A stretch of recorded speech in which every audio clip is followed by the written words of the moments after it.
भारत में राजपूतों की वीरताओं के यूं तो कई किस्से और कहानियां मिलती हैं, लेकिन महाराणा प्रताप जैसी वीरता कुछ बरले योद्धाओं में ही मिलती है।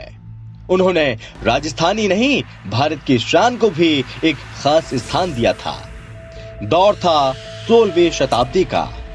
ये वो समय था जब मुस्लिम आक्रांता अकबर ने लगभग पूरे भारत पर आक्रमण कर तोड़फोड़ मचानी शुरू कर दी थी। सभी राजपूत राजाओं को उसने अपने अधीन कर लिया था। राजपूत राजा आक्रमणकारी अकबर का साथ नहीं देना चाहते थे। उसी दौर में 9 मई 1940 में कुंभलगढ़ में जन्मे महाराणा प्रताप ये सब देख रहे थे। महाराणा प्रताप अकबर की गतिविधियों पर नजर रखे हुए थे। राजपूताना स्वाभिमान से ओतप्रोत महाराणा प्रताप ने अकबर को सबक सिखाने की पूरी योजना बना ली और रणभूमि में अकबर को खदेड़ने के लिए तैयार हो गए।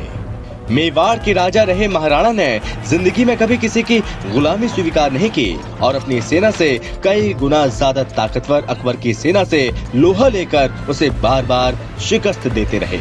उन्होंने अपनी वीरता और सूझबूझ से भरे पराक्रम से दिखा दिया था कि वो सही मायनों में महाराणा थे।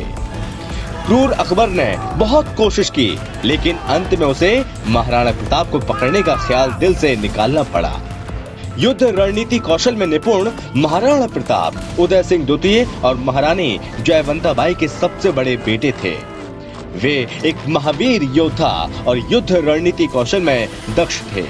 उन्होंने मेवाड़ पर मुगलों के बार बार हुए हमलों से सुरक्षा की और अपने आन बान के लिए कभी समझौता नहीं किया। कितने ही विपरीत परिस्थितियां क्यों न हो, उन्होंने कभी हार नहीं मानी। जब अकबर राज्य विस्तार के लिए षड्यंत्र कर भारत के राजाओं को अपने में मिला रहा था, तब राजस्थान में महाराणा प्रताप के पिता उदय सिंह ने इसे स्वीकार नहीं किया। सभी प्रमुख राजाओं से मुगलों से युद्ध किया। कुछ हार गए, कुछ वीर गति को प्राप्त हो गए, लेकिन मेवाड़ के राजघरानों ने मुगलों के सामने घुटने नहीं टेके थे।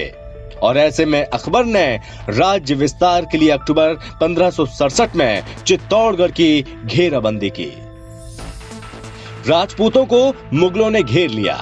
इसके बाद उदय सिंह पद छोड़ने पर मजबूर हो गए और रक्षा की जिम्मेदारी मेड़ता के राजा जयमल को दी गई, जो युद्ध के दौरान मारे गए। फिर उदय सिंह 4 साल बाद अपनी मृत्यु तक अरावली के जंगलों में रहे। उदय सिंह की मृत्यु के बाद उनके पुत्र महाराणा प्रताप ने मेवाड़ की कमान संभाली।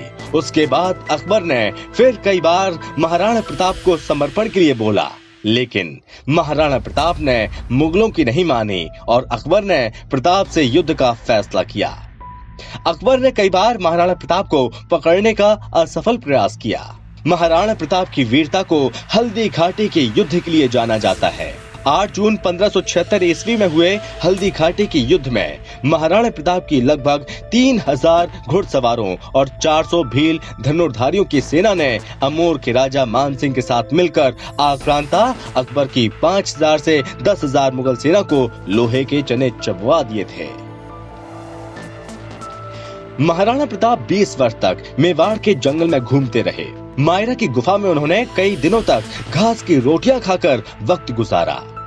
कहा जाता है कि उनके बलिदान पर अकबर भी रो पड़ा था। वीर गति को प्राप्त होने से पहले महाराणा प्रताप ने अपना खोया हुआ 85% मेवाड़ फिर से जीत लिया था। इतिहास में उनके बलिदान की तारीख 19 जनवरी 1597 दर्ज है। आज भले ही इतिहास की किताबें महाराणा प्रताप जैसे शूरवीरों को भुला दें, लेकिन इस मिट्टी में उनका नाम सदा सदा के लिए अमर है। भविष्य में भारत के वीरों का जब भी जिक्र होगा, मेवाड़ी राजा महाराणा प्रताप का नाम जरूर याद किया जाएगा।